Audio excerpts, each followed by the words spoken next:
va armada. Que a nadie se le olvide. Que a nadie se le olvide. La milicia popular va a tener su vehículo, su armamento, sus cuarteles de milicia y su organización. Ustedes son una fuerza guerrillera, pues, para decirlo más claro. Una fuerza para la guerrilla urbana y guerrilla rural en los montes. A los traidores, detenerlos. A los golpistas, rechazarlos y detenerlos también.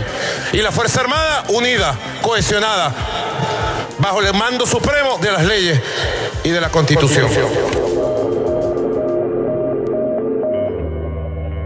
Rocío San Miguel presenta El peso de lo militar en los diálogos y negociaciones.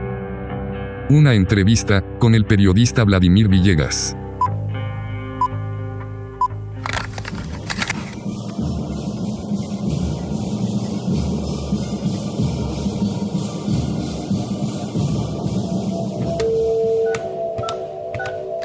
Evidentemente, los militares han estado gravitando durante todo este tiempo en Venezuela. Aquí cambió mucho el tema militar a partir del 11 de abril del año 2002. Estamos con Vladimir Villegas, periodista, político venezolano, constituyente en 1999 y acompañó a Hugo Chávez Fría en la campaña presidencial de 1998. Villegas, además, fue embajador de Venezuela en Brasil en el año 2002, embajador en México y vicecanciller para Asia, Medio Oriente y Oceanía. Es decir, un político experimentado, conoce el corazón del chavismo, pero conoce la realidad como pocos de la dinámica política venezolana, yo diría incisivamente. Bienvenido, Vladimir, gracias por aceptar participar en este podcast. Gracias a ti por tan generosa presentación, mi querida Rocío. Un placer conversar contigo.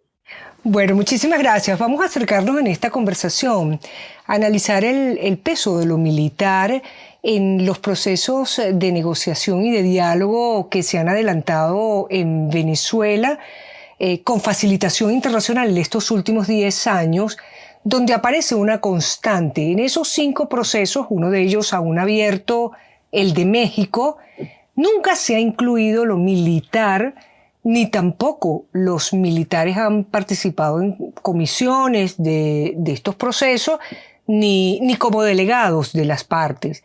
¿Por qué consideras que no se ha incluido a los militares o el tema militar en los diálogos entre la oposición y el gobierno en los últimos años en Venezuela? Mira, fíjate, yo pienso que no todo lo que se ve es lo que es. Y no todo lo que es se ve. ¿Por qué te lo digo? Porque evidentemente lo militar ha estado gravitando durante todo este tiempo en Venezuela. Yo recuerdo cuando Chávez comenzó a hablar de la unión cívico-militar, recuerdo que algunos dirigentes del PPT, si mal no recuerdo a Pablo Medina, con quien tengo muchas diferencias en su enfoque político, él decía que esto no era un proceso cívico-militar, sino militar-cívico. Y de alguna manera, pues, la influencia de los militares ha estado gravitando todos estos años sobre Venezuela. Y ahora mucho más, por supuesto, porque, bueno, hemos visto que, por ejemplo, ha permanecido mucho tiempo el actual ministro. Yo sí creo que ellos han tenido una voz en ese proceso de negociación. Sí creo que la voz de los militares se hace sentir. El tema es que no vamos a ver esa presencia de los militares con un representante sentado en la mesa de negociación con un punto de vista distinto al que tenga el gobierno de Maduro, por ejemplo. Eso no lo vamos a ver. Si tenemos en este caso, vemos que hay una fusión entre lo político y lo militar inédita en Venezuela en tiempos de relativa democracia, por decirlo de la forma más generosa, ¿verdad? Entonces, evidentemente, para mí es imposible ver que los militares como una facción distinta a la cúpula gobernante se sienten en una mesa a negociar sobre temas de diálogo político. Yo no lo veo que eso sea viable ni posible en este esquema actual, en esta regla de juego. Por eso considero que no están allí sentados, pero creo que de alguna manera, pues, concreta, están presentes. Yo sí creo que tienen una voz. Ahora, en procesos comparados recientes como el de Colombia, hemos visto cómo los militares entran en las comisiones, es decir, no tienen un protagonismo estelar para dar declaraciones, pero sí forman parte de los aspectos técnicos que dirimen las partes. ¿No los ves en ese sentido en algún momento participando en cuestiones técnicas? Por ejemplo, me atrevo a pensar en garantías preelectorales que logren dialogarse en torno al papel del Plan República, por ejemplo. Es una pregunta que te hago. Mira, el deber ser es una cosa y la realidad es otra. Fíjate, aquí cambió mucho el tema militar a partir del 11 de abril del año 2002, porque efectivamente hubo una disputa por el control de la Fuerza Armada y por el control del poder a propósito de una acción que empezó como una acción civil y terminó siendo una acción militar, ¿verdad? Porque fue secuestrada esa acción por cúpulas político-empresariales militares, ¿verdad? El 11 de abril, que trajo como consecuencia inmediata pues el retorno al poder de Hugo Chávez, ¿verdad? Y todo lo que ya conocemos. Los miembros del alto mando militar de la Fuerza Armada de la República Bolivariana de Venezuela deploran los lamentables acontecimientos sucedidos en la ciudad capital en el día de ayer.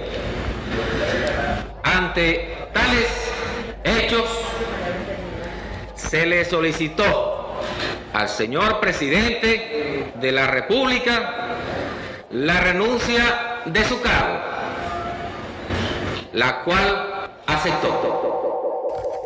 Entonces allí cambió mucho porque a partir de entonces el propio Hugo Chávez se tomó la tarea de controlar milímetro a milímetro los ascensos, la política militar, bueno, llevar a los cuadros militares a las posiciones más altas, a aquellas figuras que realmente le garantizaran lealtad, incondicionalidad, que son principios, bueno, que en lo militar, bueno, cuentan mucho y sobre todo después de una experiencia como la del 11 de abril y sobre todo en un militar como Hugo Chávez que llegó al poder por la vía electoral luego de haber intentado dar un golpe de Estado. Se confió y sufrió pues una breve caída, pero luego entendió que debía controlar de forma hermética la Fuerza Armada y eso no ha dejado de ser así y se ha profundizado y evidentemente pues la presencia del general Padrino López durante 9 años en el Ministerio de la Defensa da cuenta pues de que efectivamente los políticos que hoy gobiernan Venezuela pues necesitan garantizar el elemento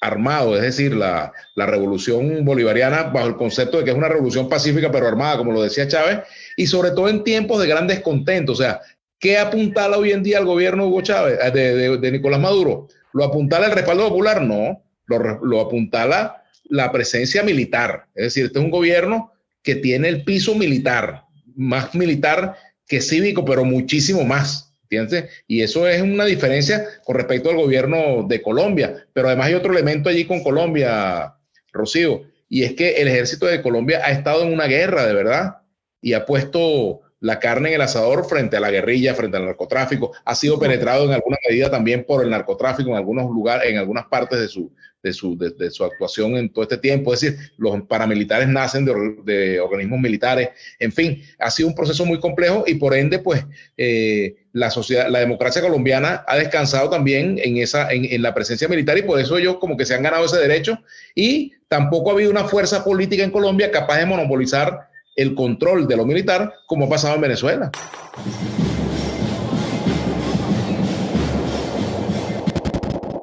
Pero fíjate en un detalle, pocas veces estudiado por quienes seguimos en general el país, los procesos de diálogo y de negociación. Así como han habido 5 procesos con facilitación internacional. Cuando llega Maduro al poder en el 2013, el 18 de diciembre de ese año, no sé si recordarás, él convoca alcaldes y gobernadores al Palacio de Miraflores en un intento de diálogo con el país. Y allí, en ese encuentro, que, digamos, participan actores de la oposición, incluso el alcalde Ledesma estaba en esa reunión en ese momento, él propone la sede del Ministerio de la Defensa para que se reúnan. Incluso delega para ese entonces en la ministra de la Defensa, Carmen Meléndez, la posibilidad de participar y participa además Miguel Rodríguez Torres, que era ministro de Relaciones Interiores. yo pongo al vicepresidente ejecutivo y la delegación oficial que tenemos nosotros, el gobierno bolivariano. Esa delegación oficial, ustedes saben, la conforma el vicepresidente ejecutivo, la almiranta en jefa, ministra de Defensa, Carmen Teresa, el ministro Rodríguez Torres, y yo he decidido incorporar a esa comisión especial a el comandante estratégico operacional Vladimir Padrino López, ¿no?, que dirige nuestra Fuerza Armada bajo mi comandancia en jefe.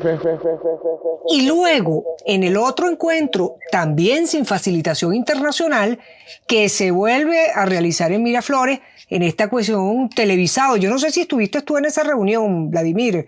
¿Qué año fue?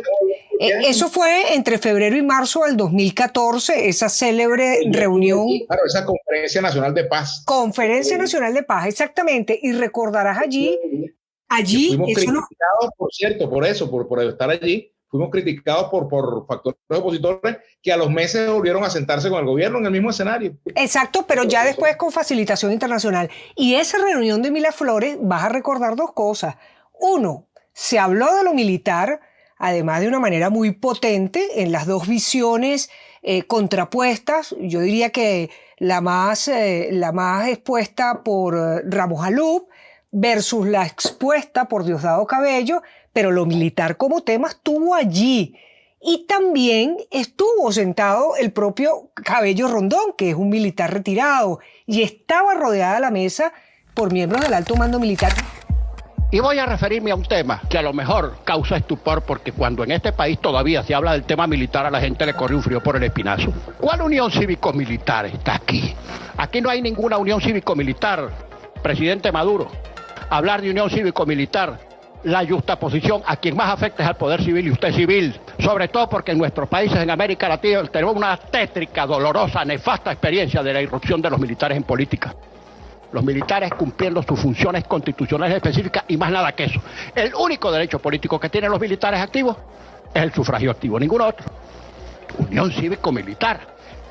Los militares subordinados al poder civil, profesionalizados, obedientes y no deliberantes, y no casados con ninguna ideología política. Dentro de la Constitución todo, fuera de la Constitución nada. Porque decir que no hay unión cívico-militar es probable que se esté interpretando de acuerdo a lo que ocurría aquí en la Cuarta República. Nosotros sí estamos seguros que hay una unión cívico-militar cada día más consolidada. Cada día más consolidada. Pueblo y Fuerza Armada unidos. Y eso lo vamos a defender nosotros. Sin caer en chantaje. No le comemos chantaje a nadie en eso. En las dos reuniones iniciales, cuando llega Maduro al poder, le da cabida a los militares, introducen el tema militar, pero luego ya cuando se entra en el formato de los diálogos y negociaciones con facilitación internacional, en ese mismo 2014 y en adelante, hasta ahora en México, se excluye lo militar y se excluye a los militares de la mesa de diálogo. Eso es bien interesante porque... Pero fíjate, sí. Rocío, disculpa que te interrumpa, porque fíjate tú que es que no han estado excluidos. El tema está en que, fíjate que hay cuadros políticos que vienen de la Fuerza Armada que han tenido y tienen todavía una gran influencia en lo militar, que han tenido promociones, compañeros de promociones que van ascendiendo, van llegando a cargos. Es decir, allí hay una especie de entramado entre militares retirados, militares en la reserva y militares activos que no se había dado en Venezuela prácticamente nunca. Esta es una situación absolutamente novedosa. Por eso es que yo te digo que aunque no estén sentados, lo están, porque hay identidad de propósitos entre quienes hoy dirigen la Fuerza Armada y quienes tienen el control del poder, cosa que no ha ocurrido en otros países. En otros países la Fuerza Armada simplemente es obediente y no deliberante. En Venezuela, por supuesto que tiene niveles de obediencia, pero también tiene niveles de compromiso político e ideológico en los mandos, en los altos mandos, ¿no? Y sí, eso ha tratado de ser permeado hacia abajo. Recordemos, por ejemplo, la escena de Hugo Chávez dándole clase a los cadetes, por ejemplo, en la escuela militar, ¿no? Sí, es decir, que yo creo que es un caso inédito en la historia nuestra, porque fíjate, por ejemplo, las transiciones que se han dado en América Latina, por ejemplo, el caso chileno, el caso argentino, el caso uruguayo. La Fuerza Armada ha estado sentada porque la Fuerza Armada venía de tener el poder, ¿verdad? Y entonces se tenía que sentar para negociar su futuro, negociar sus condiciones, la dictadura uruguaya, la dictadura paraguaya, la dictadura argentina, Y han tenido algunos de estos procesos comparados el liderazgo de militares liberalizadores y progresistas que estimularon inclusive el que se abriera la posibilidad de elecciones democráticas. Eso es bien significativo. Incluso el proceso colombiano tiene una particularidad. Además de esta participación de los militares en los diálogos de La Habana, ocurrió algo interesantísimo dentro de las Fuerzas Armadas colombianas, y es que se avanzó en un proceso de modernización de la Fuerza Armada. Es decir, aprovecharon el conflicto, la crisis, la negociación para readecuar toda la doctrina operativa de la Fuerza Armada Nacional de acuerdo a los estándares internacionales de derechos humanos y de los mayores niveles de operatividad para poder interactuar con ejércitos modernos. Significó en ese momento incluso el ingreso de Colombia como socio de la OTAN. Ahora, ¿no crees que eso pueden ser experiencias favorables? Es decir, aprovechar la crisis para eliminar ese concepto de la Fuerza Armada Nacional como apéndice del gobierno. Es decir, ¿cómo se podría avanzar, en definitiva, para que por la vía de los diálogos y de las negociaciones el funcionamiento de la Fuerza Armada Nacional se acercara lo más posible al paradigma constitucional? Porque estemos de acuerdo, Vladimir, que los grados de partidización política son una realidad en la Fuerza Armada. Es decir, militares dando discursos a favor de un bando político. O militares en el programa con el mazo dando, aplaudiendo pues, a un dirigente político, al presidente del partido, al primer vicepresidente del partido, por ejemplo. Yo pienso, Rocío, que para que eso ocurra, tiene que darse un cambio de gobierno, ¿verdad? Porque precisamente este gobierno se sostiene en esa fórmula, en una fórmula distinta, donde la Fuerza Armada haga uso de su condición de cuerpo, digamos, distante del politicismo, de la politización, de la partidización. Eso es otro escenario. Ese no es un escenario de un gobierno de Nicolás Maduro. Es un escenario de otro gobierno, e incluso de otro gobierno de un chavista, no necesariamente de alguien que sea antichavista, opositor. Aquí puede haber una transición dentro de chavismo a chavismo, ¿verdad? Del madurismo al chavismo, por ejemplo, puede haber, porque hay sectores en el chavismo que no están de acuerdo con este esquema, solamente que no lo pueden decir. Pero eso yo no lo veo posible en el actual esquema de poder, con la actual, digamos, con los actuales factores de poder, no lo veo factible. La coalición dominante en el poder no lo va a permitir, porque su base es precisamente ese contexto. O sea, yo no veo otro. Ahora, sin embargo, también se ven señales. Por ejemplo, cuando hubo la elección de 2015, que la pierde el gobierno, la elección parlamentaria, yo recuerdo que, bueno, quien sale prácticamente a reconocer el triunfo de la oposición es Padrino López. Se le adelanta al CNE y se le adelanta las caras de derrota que tenían los dirigentes del PSUV. Sale a dar la cara y decir, bueno, hay un resultado. Felicitaciones al pueblo de Venezuela. No nos hagamos ecos de tantos rumores. Una de las razones por la cual me vi obligado a bajar y dirigirme a ustedes, al pueblo de Venezuela, fue la cantidad de rumores que se vienen corriendo por las redes sociales. No hay nada que esté en contra de todo el proceso que estamos llevando a cabo en este momento. Absolutamente nada. Todo está en perfecta normalidad, todo el país está en calma, como debe estarlo, y repito, la invitación es a esperar ahora con paciencia los resultados de la expresión popular que se ha dado libérrimamente en el día de hoy. Muchísimas gracias, mucho éxito y nuevamente felicitaciones a todo el pueblo de Venezuela. Fue un hito importante, incluso días después, también un 17-18 de diciembre de ese 2015, el entonces diputado Germán Escarrá, desde el Ministerio de la Defensa, después de una conferencia con el alto mando militar, propone un pacto de Estado desde la Fuerza Armada Nacional, es decir, con todos los sectores del país. Algo que también pasa por debajo de la mesa, pero que es muy significativo y que al final da cuenta de lo que, en definitiva, la mayor parte de los militares propende a hacer y a mirar, que es el de la resolución de los conflictos de manera pacífica. Ahora bien, ¿cómo podemos, tú que eres periodista, que ves la dinámica tan odiosa y terrible y que tanto daño hace de la polarización, ¿cómo podríamos sustraer o evitar la polarización en torno al tema militar de cara a estos escenarios electorales en los que va a avanzar Venezuela en los 2 próximos años?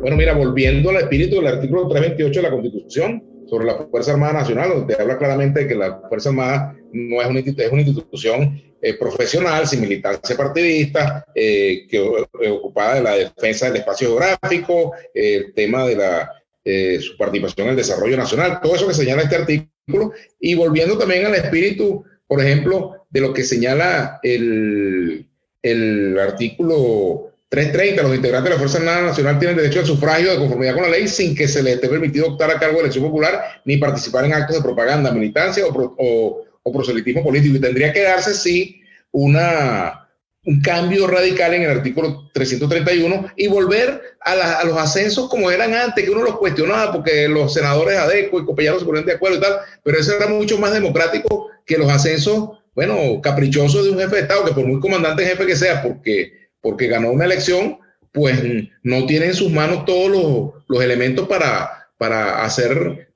una política de ascenso que sea del interés nacional, ¿verdad? No es lo correcto. Se supone que esto tiene que nacer también de un consenso con la sociedad civil, me refiero a sociedad civil al mundo político, ¿verdad? Porque resulta que se supone que la Fuerza Armada está subordinada a lo civil, ¿verdad? Ahora, cuando tú ves a militares participando en un acto del PSUV o en un programa del PSUV, o cuando los ves inscritos en el PSUV, como ha ocurrido, dando consignas, por ejemplo, a favor de la revolución bolivariana o fidelidad a Chávez, etcétera, que son lemas de orden ideológico, eso los aparta evidentemente de su rol institucional, que está claramente señalado en la Constitución del año 99. O sea, eso debería rescatarse, ese espíritu.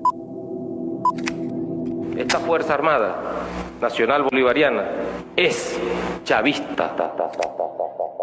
Si nos apegamos a la Constitución, pues evidentemente que están distanciados de ese rol que le señala la Carta Magna. Ahora, ¿no lo ves posible con Maduro? Me dices que no lo ves posible anteriormente. No factible, a menos que sea por estado de necesidad, ¿verdad? Que eso sea una condición, por ejemplo, a la cual se obligue el gobierno por razones de mantener el poder. Pero yo no veo hasta ahora ninguna señal, y no soy militarólogo, gracias a Dios no lo soy, no conozco ese tema, no es mi campo de acción ni de investigación. ¿Y no crees que las variables externas, es decir, las condiciones que la comunidad internacional impone a Venezuela, incluso en el propio interés de Maduro, de tener unas elecciones competitivas y exhibir un triunfo para el caso de ganar medianamente competitivo, ¿no crees que esto convendría de alguna manera a Maduro? Es decir, ¿cómo se dibuja un Estado lo más cercano posible al respeto de las reglas por parte de la Fuerza Armada Nacional en este sentido? ¿Cómo podría hacerse? Bueno, mira, eso es la prueba de fuego para la Fuerza Armada Nacional. Es una elección presidencial en la cual la oposición le gane al chavismo. Esa es la prueba de fuego para la Fuerza Armada. Y yo, con todo y lo que gritan, con todas las consignas, con todos los generales que van al mazo a aplaudir, los militares que van allí, pues yo creo, desde fuera, sin tener un elemento que me permita, pues lo digo por convicción, pues yo creo que en un escenario priva aquello que dijo Luis Herrera sobre la Fuerza Armada, un escenario de cambio donde hay un punto de quiebre, porque los militares son antena también de lo que está pasando en la sociedad. Sin duda. Pues aquello de que los militares son leales hasta que dejan de serlo. Bueno, porque la Fuerza Armada al final va a imperar un espíritu de cuerpo también, porque la Fuerza Armada tampoco se va a tirar por un barranco en una situación, por ejemplo, de desconocimiento de un resultado electoral. Eso está por verse, ¿entiendes? Eso no es un escenario que está cantado, que si, por ejemplo, la oposición gana y el gobierno no quiere entregar, está cantado que la Fuerza Armada va a secundarlo. Yo no estoy tan seguro, ¿ves? No estoy seguro porque, bueno, no sabemos qué piensan esas cabezas cuando se paran firmes, ¿verdad? Y tú sabes de eso más que yo. Cuando miramos la historia venezolana encontramos que las Fuerzas Armadas siempre se han plegado a las alternativas reales de poder. Es decir, incluso son capaces de dar un paso atrás, ver cómo se mueven los factores y cuando ya determinan, pasadas horas o pasados algunos eventos, deciden ven con claridad quién es el ganador, se expresan públicamente. Prueba de ello lo ha habido en los golpes de Estado del 92, pero también los hubo en el 2002 y mucho antes, incluso con el derrocamiento de Marcos Pérez Jiménez. Yo creo que la Fuerza Armada, digamos, tiene allí varias cualidades que las hacen fuertes en ese sentido, es decir, son corporativas, lo que deciden los mandos superiores, los subalternos lo acatan, y históricamente en Venezuela se han plegado a la alternativa que tiene la capacidad de tener el poder de controlarlo. Así que hay allí muchas lecciones del pasado en ese sentido. Claro, Pregunta. Roberto Velázquez llamaba partido militar. Ese partido militar siempre ha existido en nuestra historia, ¿no? Y sigue existiendo. Y bueno, unas veces tiene un matiz, otras veces tiene otro matiz, pero sigue siendo básicamente el mismo partido, porque al final, pues, prevalecen los mismos intereses de corporación, la Fuerza Armada como un ente corporativo, ¿no? Sí. Que ha asumido en este tiempo, eso sí, mucho poder, porque ese es otro factor, perdóname, que me extiendo un poquito en esto, que me parece muy importante, que también hay que ver. Nunca como ahora, en este tiempo, pues los militares habían tenido tanta presencia en lo público. Yo diría que incluso más allá de la propia dictadura de Pérez Jiménez, o sea, tanta presencia en lo público, en organismos públicos, en el petróleo, en la minería, en las alcaldías, en las gobernaciones, en la Asamblea Nacional, por todos lados donde tú vas, hasta en una cola para echar gasolina te encuentras un militar. O sea, es decir, hay un sobredimensionamiento de la presencia militar en Venezuela. ¿Y cómo metes tú ese genio en la botella? Eso tiene que ser un proceso de filigrana política muy lento, muy inteligente, muy paciente y sobre todo muy prudente, porque estamos hablando de una fuerza armada, nada más y nada menos, ¿no? Sí, de un pilar de poder fundamental en Venezuela. Además de eso, claro, detentan el 42% de los ministerios y no son cualquier cosa, tienen el monopolio en este momento de la producción petrolera y de la producción minera del país en sus manos. Además de eso, bueno, fíjate, por ejemplo, tienen una presencia importante en la Asamblea Nacional.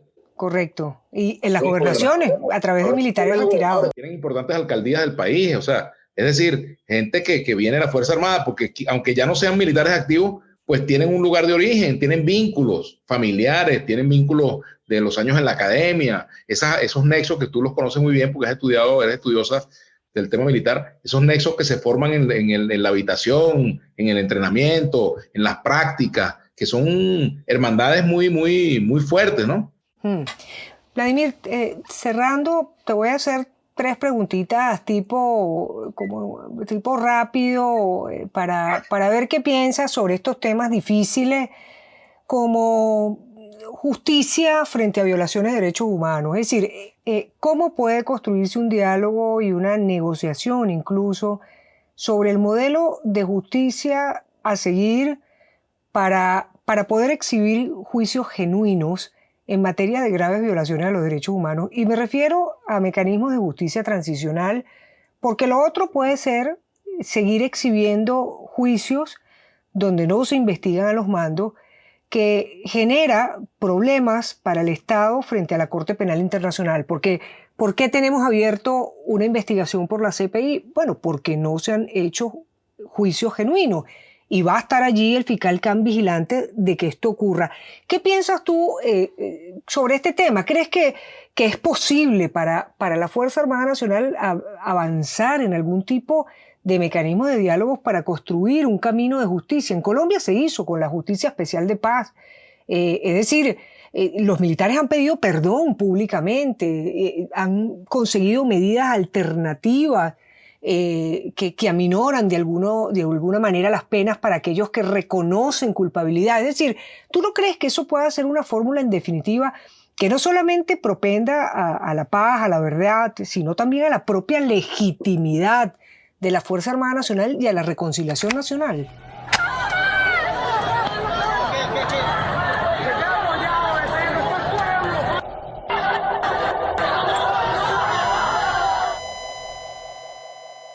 Mira, ese quizás es el tema de los temas, el gran tema de todos los temas que tenemos que resolver en cuanto al asunto militar, ¿verdad? La cuestión militar en Venezuela. ¿Por qué? Porque evidentemente, pues, y funcionarios de la Fuerza Armada de distintos niveles se han visto involucrados en situaciones que comprometen la vigencia de los derechos humanos en Venezuela. Torturas, maltratos, incomunicaciones, tratos crueles y degradantes, en fin, todo lo que hemos visto, todo ese menú tan terrible de violaciones de derechos humanos, muchas de las cuales se han denunciado públicamente y otras no se han denunciado, pero que se sabe que se cometen, ¿verdad? Entonces, fíjate, eso es parte de lo que yo llamo el día después. O sea, aquí uno de los graves problemas que tenemos en Venezuela es que no se ha hablado del día siguiente. Es decir, tú tienes que entender que hay una fusión entre lo político y lo militar, hay una presencia militar exacerbada, pero también, bueno, evidentemente el gobierno sabe que, bueno, en una situación de negociación hay que ceder cosas, ¿verdad? Por ejemplo, para evitar que Venezuela siga bajo el ojo de la Corte Penal Internacional, pues algunas concesiones tienen que hacerse, algunos gestos, ¿verdad? Así. Y esos gestos pasan por medidas concretas, bueno, que algunos niveles de mando, yo no digo que los altos mandos, sería mucho pedir, pero algunos niveles de mando deben asumir responsabilidades por lo que ha ocurrido en Venezuela en materia de derechos humanos. Y entonces eso forma parte también de la negociación del día después. ¿Por qué? Porque aquí también hay que entender, la gente que está en el poder hay que entenderlos, sin que estemos de acuerdo con ellos, entender sus circunstancias, o sea, cuáles son los incentivos para entregar algunas cabezas, por ejemplo, por decirlo de alguna forma, ¿verdad? ¿A cambio de qué? ¿Cómo se hace para bajarle los costos de salida del poder y aumentarle los costos de permanencia en caso de que lo hagan de forma no democrática? Esa es la gran pregunta. ¿Cómo hacer para bajarle los costos de permanencia del poder a quienes hoy lo tienen? O sea, que si tú no le das ninguna garantía, por ejemplo, no le das ninguna concesiones, evidentemente la transición va a ser mucho más difícil, accidentada y cuidado si no se logra dar, ¿verdad? Entonces, bueno, ese es el gran dilema, hasta dónde la clase política, los sectores opositores también y la propia comunidad internacional pueden actuar de una manera tal que garantice ese tránsito hacia una justicia transicional, por ejemplo, que es una palabra que a algunos no les gusta, pero que forma parte pues, de lo que ocurre en este tipo de realidades, porque a la larga todo sale, a la larga la trampa sale, a la larga las conductas indebidas se divulgan, se conocen en el mundo, ¿verdad? Y bueno, en el caso venezolano, pues hemos visto, por ejemplo, el caso de un oficial que sale de la sede de inteligencia militar casi moribundo a declarar a un juez, y el juez lo manda a un hospital y el hombre se muere ya ahí prácticamente, ¿verdad? Caso de Rafael Acosta Arévalo, el caso del capitán Rafael Acosta Arévalo, correcto. Pero así como ese está el caso de Fernando Albán, por ejemplo. Es decir, casos que son grotescos y que el gobierno, pues, bueno, se ha visto obligado a hacer algunos gestos porque son demasiado protuberantes, ¿verdad? Y se dicen del discurso de condena a las violaciones de derechos humanos en la Cuarta República, todo eso que también pasaron, ¿verdad? Y bueno, eso es parte de la negociación que hay que hacerlo. Ahora, yo no tengo la clave de cómo se haría. Lo que sí es cierto es que una cosa es la justicia y otra cosa es la venganza. Entonces hay que también marcar bien el terreno en ese campo, ¿no? Eso forma parte del día después que hay que discutir. O sea, ¿qué va a pasar mañana? Después de un resultado electoral adverso, ¿qué pasaría? ¿Qué va a pasar conmigo? ¿Qué va a pasar con ustedes? Estamos en transición, Vladimir.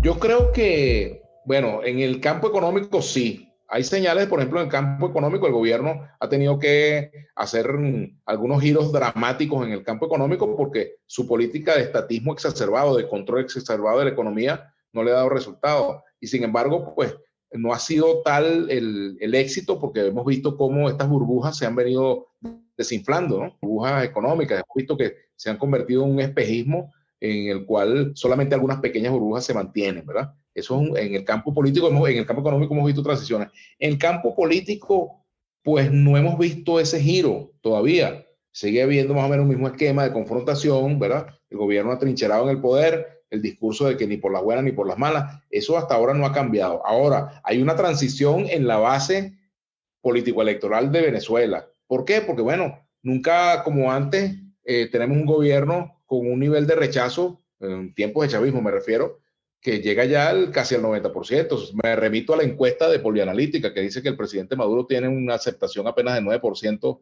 en Caracas y 10% en el corredor electoral más importante del país. Entonces, eso habla de una transición en la base política, es decir, ha habido cambios que se vienen dando, ya no es el mismo escenario en el cual el gobierno controla electoralmente al país Y bueno, lo que sabe hacer es fomentar la división y la oposición sabe comprarle el discurso divisionista. Es decir, la oposición ha caído reiteradamente en las trampas que el gobierno pone en cuanto a fomentar la división, ha caído en el abstencionismo y ha sido para mí el abstencionismo la forma superior de colaboracionismo porque le ha facilitado las cosas al gobierno. El gobierno le teme más a una oposición unida que a una invasión militar.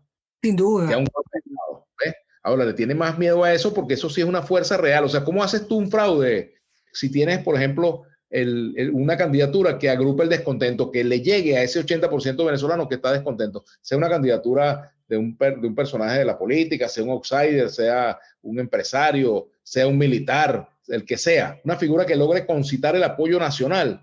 A eso el gobierno es lo que le tiene realmente pavor, eso sí le quita el sueño al gobierno y por eso trabaja para la división, trabaja para sabotear las primarias, trabaja para impedir que algunos candidatos participen, trabaja para poder poner los medios del Estado cada vez más al servicio del partido, ¿verdad? Ya no es venezolana de televisión, estamos ante un proceso de pesuvización de los medios de comunicación, un proceso creciente, cada vez mayor, ¿verdad?